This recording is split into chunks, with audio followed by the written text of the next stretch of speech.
Kevin, if you want to start recording, you can go ahead. Let me know when you're ready. I'm ready. Go ahead. Very good. I have 104. We'll call the beer board meeting to order. Verbally, I've heard that we have enough, but I'm going to take roll to validate that we do have a quorum at today's meeting. Ms. Jarman, are you present? Mr. Perlin? Here. Mr. Bellamy? Present. Ms. Spalding? Mr. Conway? Ms. Fox?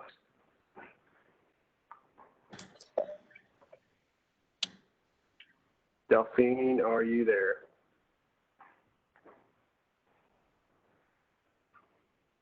She's there, but she's muted herself. Go ahead, Delphine. You're unmuted. Unmute yourself again, Delphine. Okay, can you hear me? I can now. Thank you. Okay, good. Good. Thank you. So that's 3, including myself, is 4. That will constitute a quorum. Thank you guys for being here today. At this point, I'll turn it over just for a moment to legal counsel, Mr. Marsh, to help us understand why we can do this meeting telephonically or via WebEx. Yes, Mr. Chair, this is Justin Marsh from the Metro Department of Law. Governor's Executive Order 16, as continued in its current form as Governor's Executive Order 54, allows meetings to be conducted in electronic format as long as they're essential business of the board. Given that is the case, I'd ask for a vote of the board to determine that this is put before the board today as essential business, that the board chooses to conduct this in an electronic format, and that all board bylaws that would be contrary to that intent be waived. Okay, well, thank you. I'll entertain a motion as Mr. Marsh stated. This is Chris Bellamy, so moved. Second, Joe Perlin. Thank you. Motion second. Any additional discussion? All those I'll call roll, but if you're in favor, please say yay. Opposed, please say nay. Ms. Jarman, Mr. Perlin, Yay. Mr. Bellamy, Yay. Ms. Spalding, Mr. Conway, Ms. Fox, I'm sorry. Yeah, Thank you. Motion passes. I will say to everyone, I'm calling in today as I'm out of town, so I'm calling in remotely. Otherwise, I would see those of you face to face, as we generally do when I'm in town. Next on the agenda is approval of the minutes from the previous meeting. I'll entertain a motion. Chris Bellamy, so moved. Second, Joe Perlin. We have a motion second. Any additional discussion, edits, amendments? Seeing none, those in favor, yay. Opposed, nay. Ms. Jarman, Mr. Perlin, Yay. Mr. Bellamy, Yay. Ms. Spalding, Mr. Conway, Ms. Fox. yay. 3 yeas, no nays. Motion passes. The following applications appear to be in order to be granted based on staff recommendation. Number 3, TriStar Energy LLC, sudden service number 0060. Number 4, Vinyl Tap LLC, Vinyl Tap. 5, The Underdog LLC, The Underdog. Number 11.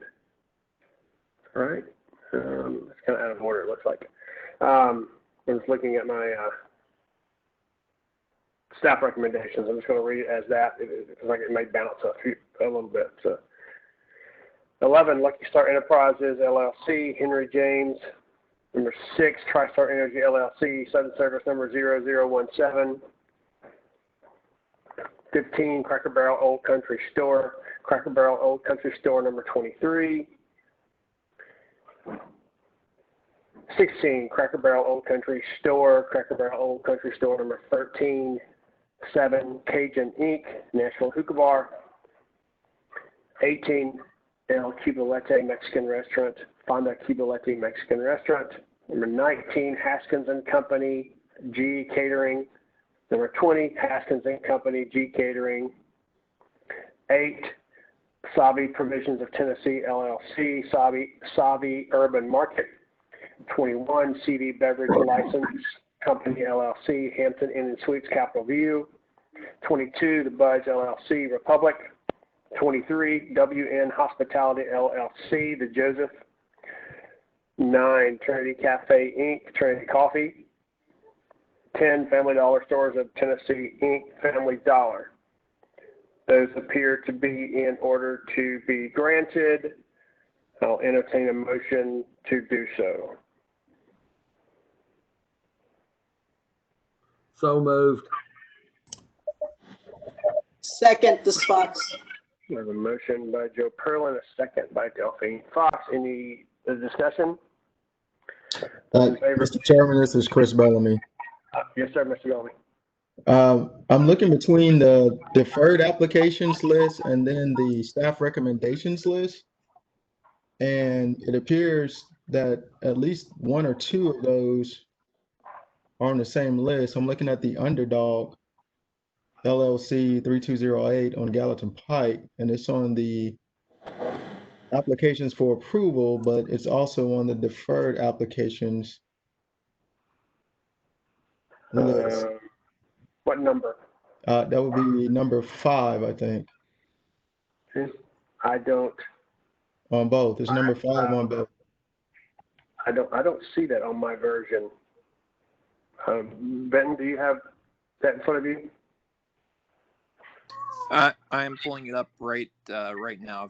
I'm having some network issues with my laptop, but let me get on there really quick and pull that up. Is there any other staff on there that may have it right in front of them?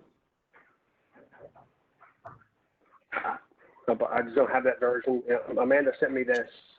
I think whichever version you have as the that we sent you today is the that would be the updated version. So I'm not sure why they're on both lists. I've never had that happen, Okay. but Yeah, Mr. Bellamy, I don't see that on the version that I opened from Amanda this morning. I don't see number 5 listed under indefinite deferral request or recommendation. I'm sorry. Is there another one you had questions about? I'm looking right now, and I'm sorry to hold up the process. I just wanted to make sure we weren't No. approving an Okay. application that we meant to defer. I think if you look at number 4 on the staff recommendation sheet, and then you look at number 4 on the deferred applications, they're listed on both as well. All right. Yeah. Once again, I don't see that on the version I received from Amanda this morning. Okay, well, we'll just go off your version, and thanks for listening. Absolutely. Ben, have you pulled that up yet? I'm still having issues with it, but I'm talking to Terrence about it right now to see. He said the staff recommendations are correct that we have. So I don't. Okay. For some reason, we're not seeing that on our copies. Okay. Any other questions? Hearing none, we'll entertain a motion to approve the permits, to grant permits as I previously read. Mr. Chairman, I think that a motion had already been spoke and seconded. We were in discussion. I apologize. That's right. I'm sorry. Thank you. I'm looking at things on my screen and making notes by hand. Any additional comments or discussion? Again, those in favor, yay. Those opposed, they say nay.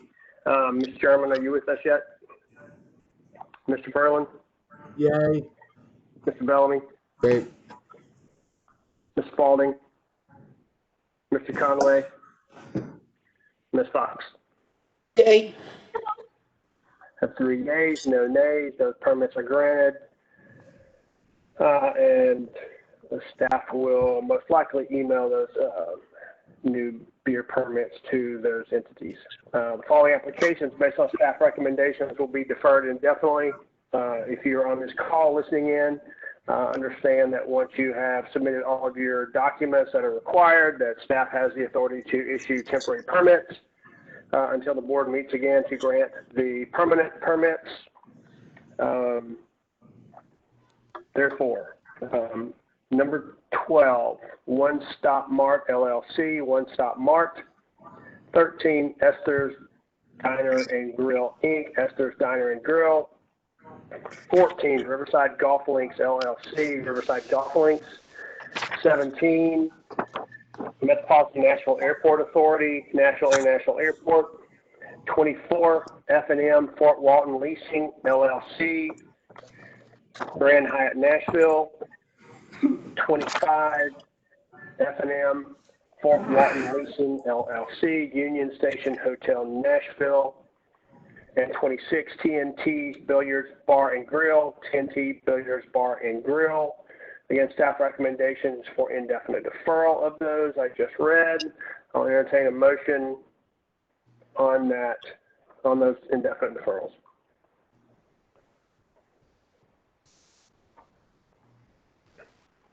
Ms. Bellamy, so moved. Joe Perlin, second. Thank you. Any additional discussion? Hearing none, those in favor, yay. Those opposed, nay. Mr. Perlin? Yay. Mr. Bellamy? Yay. Ms. Fox? Yay. And Mr. Conway, Ms. Spalding, and Ms. Jarman joined. Getting no response. I have 3 yeas, no nays. Motion passes. Those are deferred indefinitely. It will be upon the responsibility will fall upon the applicant to request those be returned to the beer board agenda. The following section of today's agenda is regarding complaints. As we generally and historically have done, I will read the permit holder.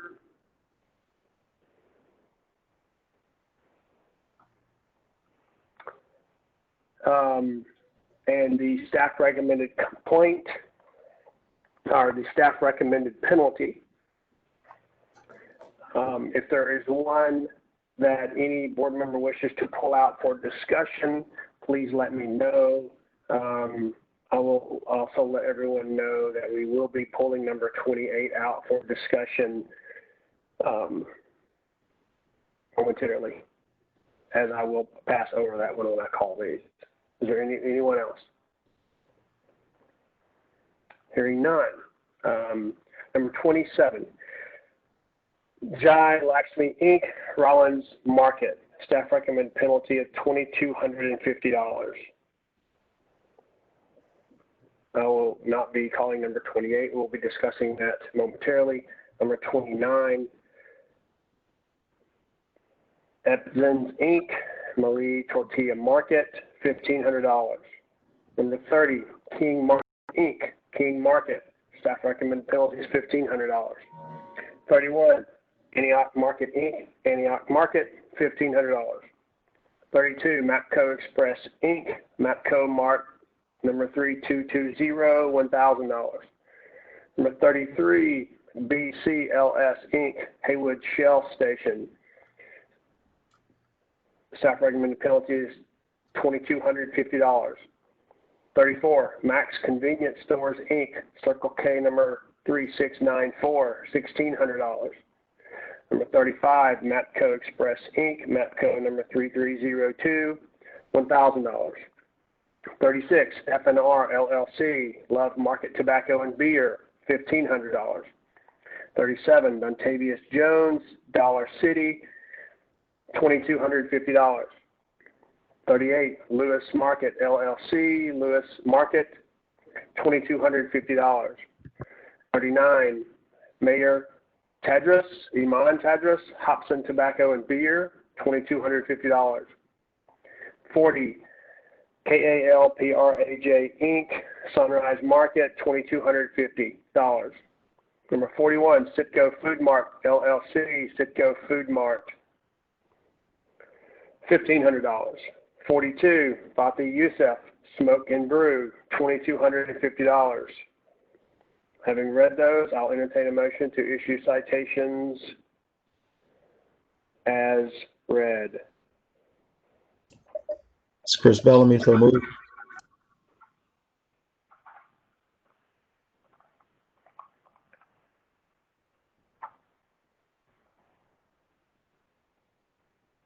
I have a motion. I need a second.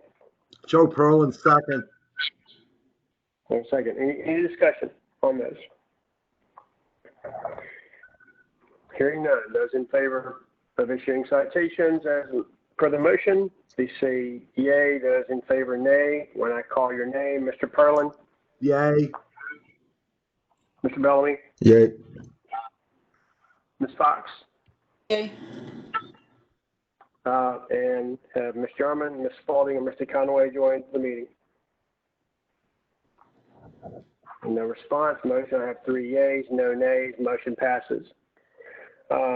Regarding number 28, Elevation Number 9 LLC, Winners Bar and Grill. We are pulling that out for discussion as it has some additional circumstances surrounding that. So before we get into discussion, I will turn it over to Inspector Brown to give us the details behind this matter.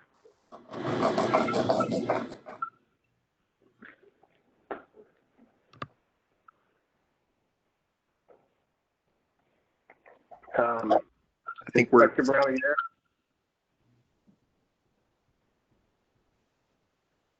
Let me see if we can get him. He was on the phone and then he said he switched over to his computer. Melvin Brown is listed as an attendee. Sorry, this is Justin Marsh, Metro Department of Law. Mr. Lyons, can he be pulled up as a panelist to speak? There he is. Thank you. I see where he went up, got him as a panelist now, so I think he's in.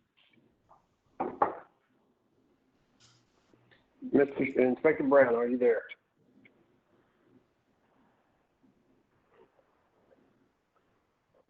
Got to unmute his mic. Let me unmute him here. Mr. Brown, you there?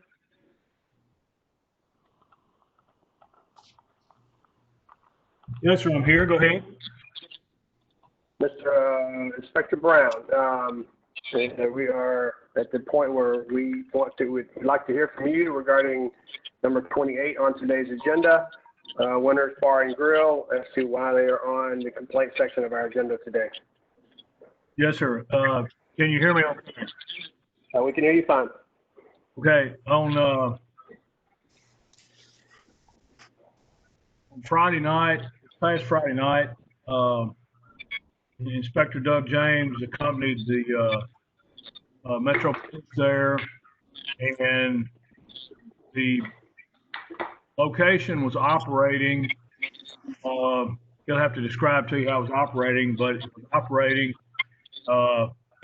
with inside service. And they did not have a Tennessee Alcoholic Beverage Commission liquor license, LBD, posted, but the manager stated, I believe, to Inspector James that the same thing he told me Saturday night, that he thought their council had got their limited service LBD license upgraded to a full service or an RST, and that would allow them to be open for inside service with certain restrictions during the in compliance with the health order of the Metro Health Department director. So we checked the list, and we wanted to be fair. So I went back with the police and we checked in. They're still open. They're very crowded. And there were 2 representatives there from the fire marshal's office, and they came to an agreement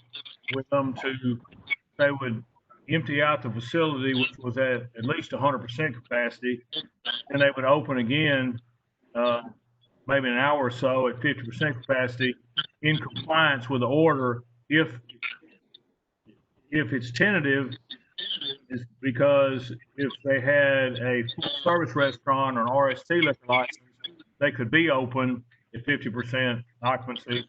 If they did not have a limited service restaurant license, they could not be. So in about an hour or so, I came back with the police, and someone from Department of Law, and the conclusion was I took a little bit because they weren't invited to the process. The Alcoholic Beverage Commission assistant agent in charge of this district, he had someone look it up for me online in their database. He confirmed that they did not have a full service restaurant, and therefore that would make them unable to be open. And so it was in some coordination conference with the Metro Department of Law and the Metro Police Department. A Metro Police officer issued a Metro citation for violation of the Metro Code that makes it a civil violation to do anything contrary to the orders and in violation of the orders of the chief medical officer, which this in fact was in violation of that order. And I believe the reason they didn't just give them another warning and a chance to comply without a citation was because this was the third time out there, and what they had stated to them, I don't know that they misrepresented it, but he may have believed what he said, but they did not have an RST full service liquor license. The fact that they represented it to the police and to the Rear Inspector Friday that they did, and also to me, so they cited them. So our complaint is that they're operating contrary to what the Metro Code says, and it also is contrary to what Tennessee Code Annotated Chapter 68 says. It's actually they weren't cited for this, but it's actually a misdemeanor criminal offense to violate health department regulations. And the order is presumed to have the same consideration as regulation.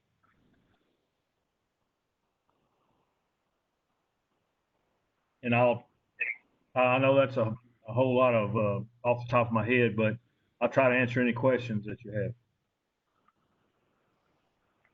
Sure. Earlier you had mentioned Inspector James was there. Inspector James, do you have anything to add or amend to Inspector Brown's commentary?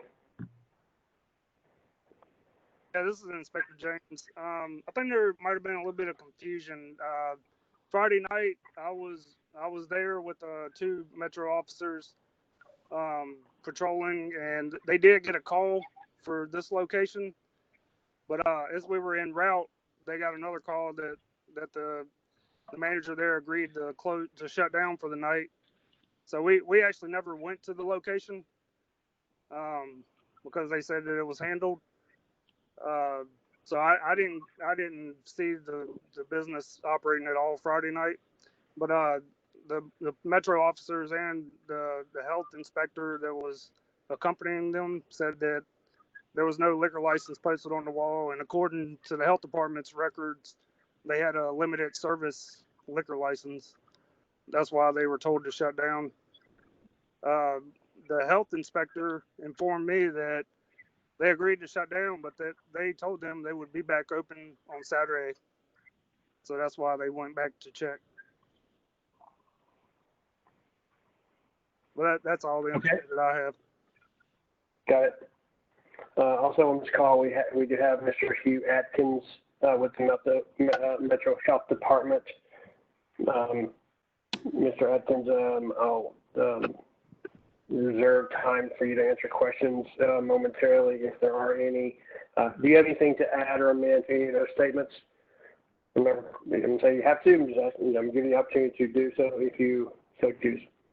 Yeah, the only thing I would add would be that, yeah, we're talking about Order 9 from the Chief Medical Director, which has been amended 3 times, a couple of times just to extend the date that it was in effect. But the original Order 9 closed as Mr. Brown said, the limited service license establishments from Tennessee Alcohol Beverage Commission. So the modifications to the order closed restaurants at 10 o'clock and added some pedal taverns and things of that nature to them for amendments, but all through Order 9 and the 3 amendments, bars that are, places that hold the limited service license are supposed to be closed. And one of the things, a lot of them did petition Tennessee Alcohol Beverage Commission to get their licenses changed over, but that takes a little longer, I think, than some of them think. But unless they actually got it changed over, applying to get it changed over doesn't get them, doesn't allow them to operate while that change is pending. So nothing in the orders to this date have changed that they were supposed to be closed the entire time. Okay. Mr. Atkins, thank you.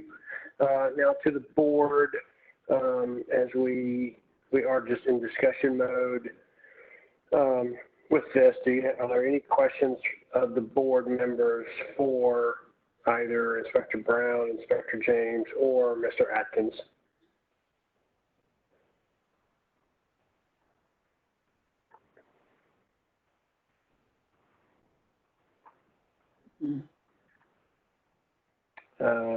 Hearing none, as you will see on your agenda today, the staff recommendation is a 5-day suspension, as we had issued prior to today.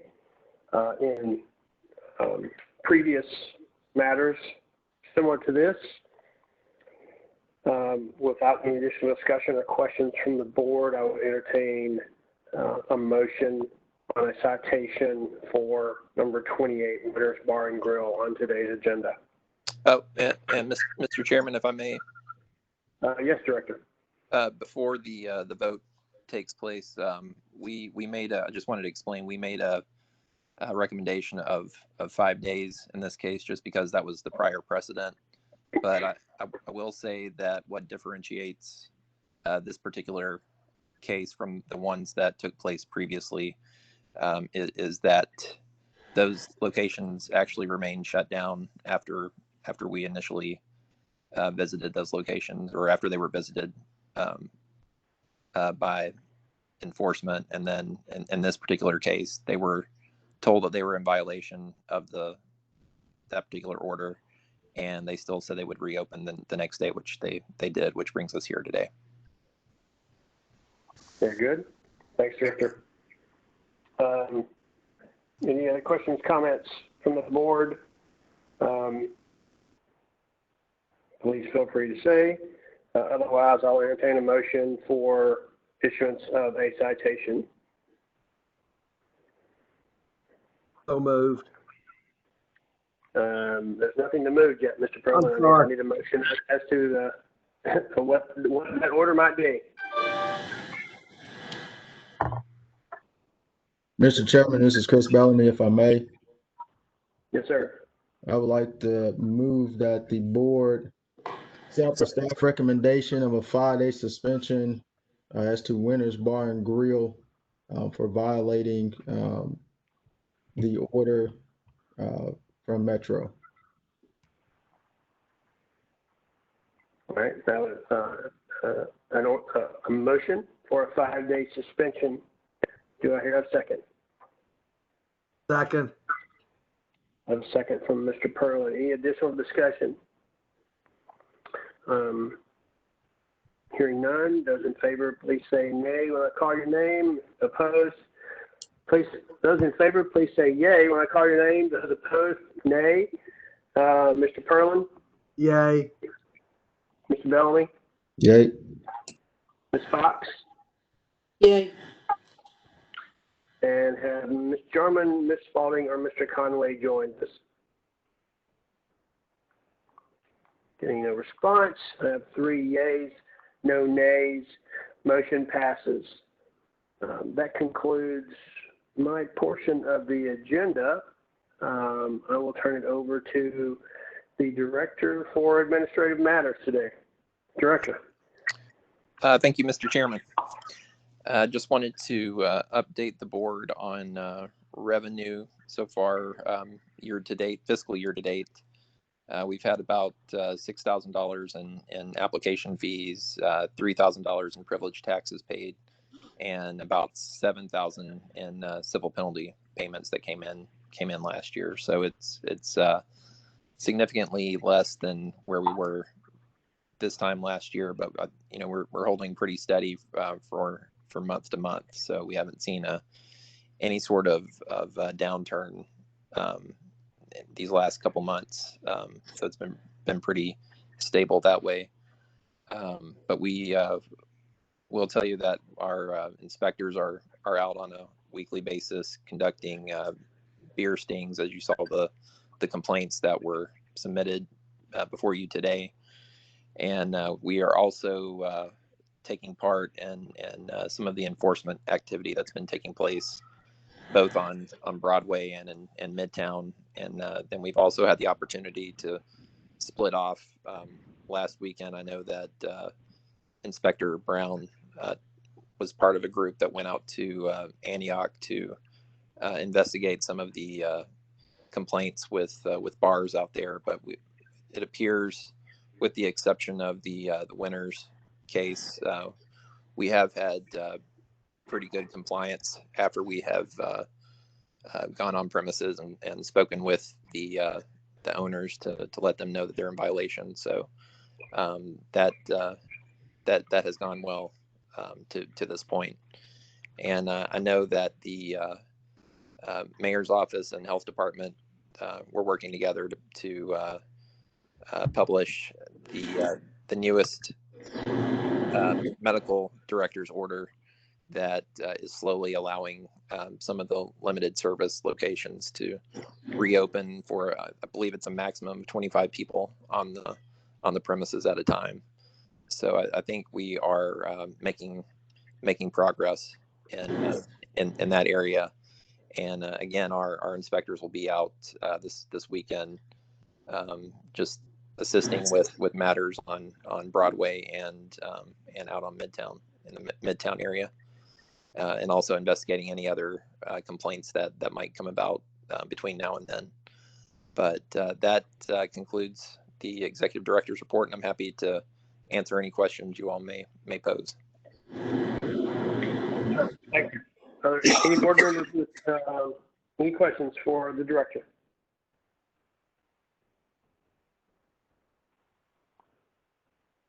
Director, I have one then. Can you give us an update on how or what you're seeing or hearing or experiencing with the curbside and delivery order? We, as far as the beer board goes, we have not received any complaints as far as that goes. I think it's gone pretty well as the process has gone on, and we're in the finishing stages of having the new legislation in place that will hopefully make it permanent moving forward. Okay, good. And Mr. Marsh, one quick question for you. We discuss this every time, but I like to keep it fresh as a matter of being on the record. What kind of time frame are we looking for to continue the remote meetings like this? This is Justin Mark, Mr. Chair. My understanding is that the governor's executive order 54 ends August 30th. However, they're in some sort, I think they're probably in discussion about extending it, but I don't know what the status is past that. So currently, August 30th, electronic meetings end, however that may be extended. Got it. Very good. Thank you. Anything else? Any comments, questions, narrative by the board? Hearing none, without objection to adjournment, we stand adjourned. Thanks, everyone. Have a good rest of the week and weekend. Thank you all. Thank you all. Thank you all. Take care. Thank you.